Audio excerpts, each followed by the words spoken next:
All right, it is May the 2nd.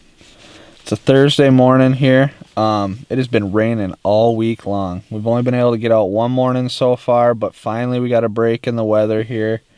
It's supposed to be sunny all day, but of course it's extremely foggy right now. So I'm hoping this fog will lift pretty fast. We're going to use it to our advantage and slip in here, get pretty close to the roost, just get in, within probably 100 yards or so, somewhere in that range, and just get tucked in now that we got this extra cover here. Going to make it a little bit quiet for us to get in, which will be nice as well because there's a lot of leaves on the ground here. Nothing's starting to green up yet, so it's going to be pretty interesting. But that being said, this is the first sunny day we've had all week. The birds should be gobbling. They should be fired up. They're a little bit behind here. They've been pretty grouped up so far, so hopefully with this stretch of warm weather coming, they're going to start spreading out and actually starting to play the game a little bit. So we're going to get in, ease in under this fog cover here, and we'll see you guys in a bit.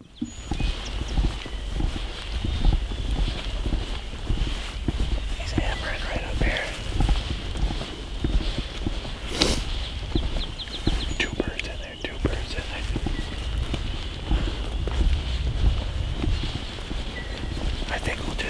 I think we'll try to just ease up into this corner. See how that finger comes around that pond? Yeah. I think we'll just try to pull him around that way. Yeah.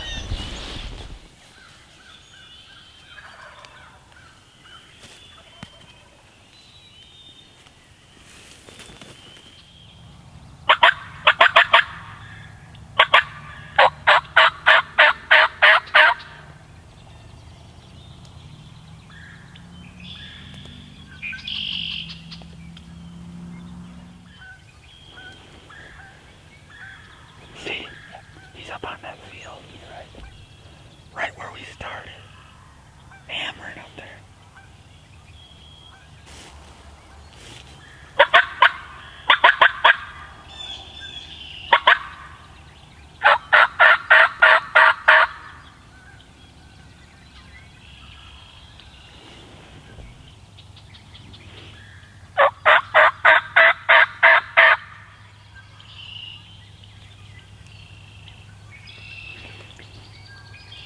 Sounded closer, didn't it? A little bit. Like he's coming this way. If he comes down this road, we're gonna be in trouble. This road? Yeah. Where do we want him to come? That road. There's two roads right here. Tim. One road goes towards the roost, and this road goes up. Along the fence? Yeah. Yeah. Well, there might be enough brush. We might be okay. Yeah.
keep your eyes peeled out front.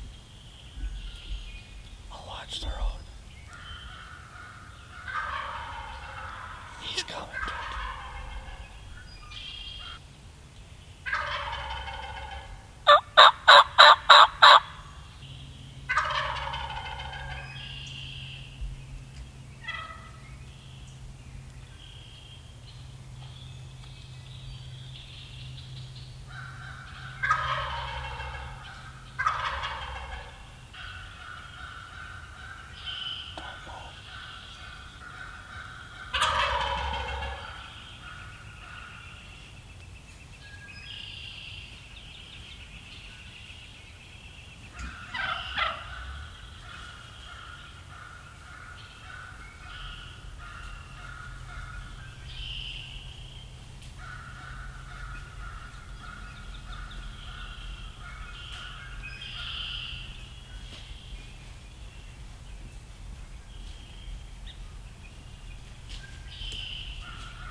Try it, dude.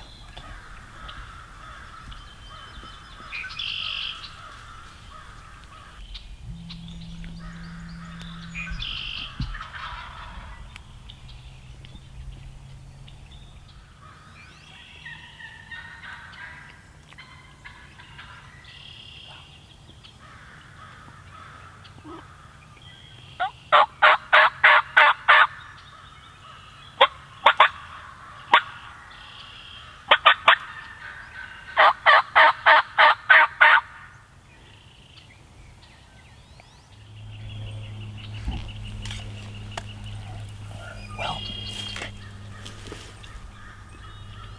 our setup was perfect.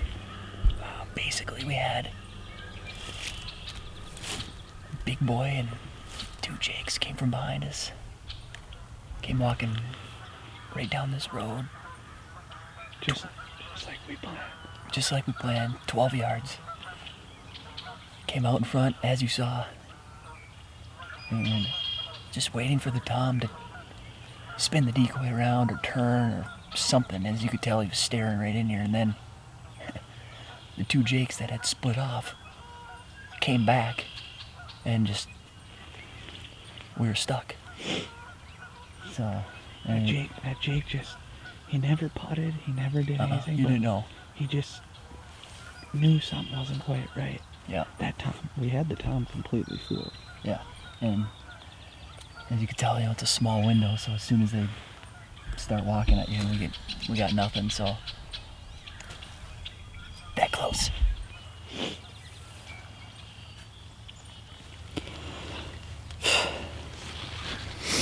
It worked out perfect, you know. Well, almost perfect, I should say.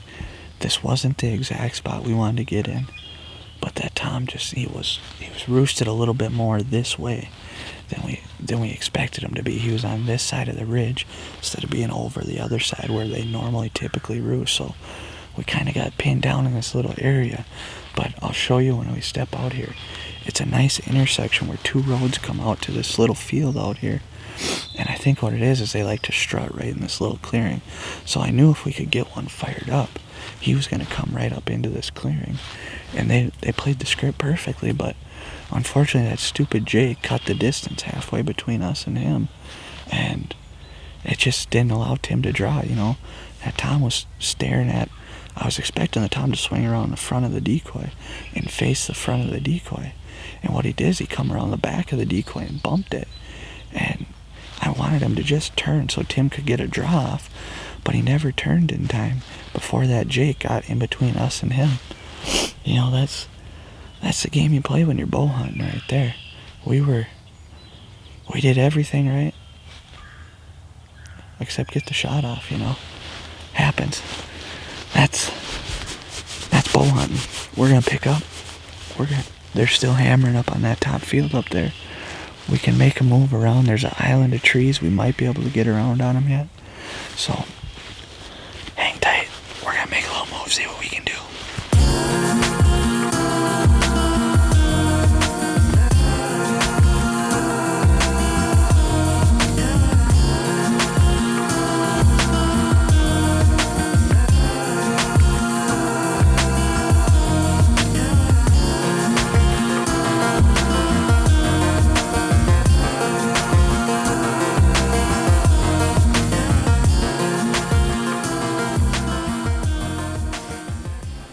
All right, well, that's going to pretty much wrap up our morning here. It worked as planned. We had a strutter come right into the decoys at about 10 yards. Unfortunately, he was with two Jakes.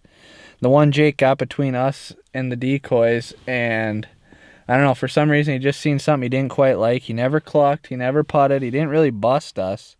They just kind of turned and started to walk off. And unfortunately, Tim couldn't get a draw when they turned to walk off because that Jake was in front of that tom the whole time. And that's the challenge you face when you bow hunt, boy. I tell you, you can have them 10 feet in front of you, and sometimes you just don't get it done just because you got to get that draw off. But that's also the reason why we like the challenge of doing it, you know.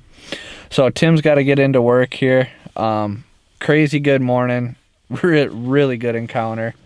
Unfortunately, we just didn't get the job done. But a lot of season left. It's early. Still got about 30 days left of season here in Minnesota, so we're far from over. We didn't bump those birds. They were still gobbling up there on the ridge when we left. We actually did make one more play on them, tried getting around on them, and unfortunately, there's one hen in the group, and none of the birds wanted to pull off of them. So we let them be, snuck out of there, didn't bump them, let them be. They'll probably roost back in there tonight, and we'll be back in there this weekend to get after them. So, patience. I tell you what, frustrating, but dang, it was fun. That's bow hunting in a nutshell for you.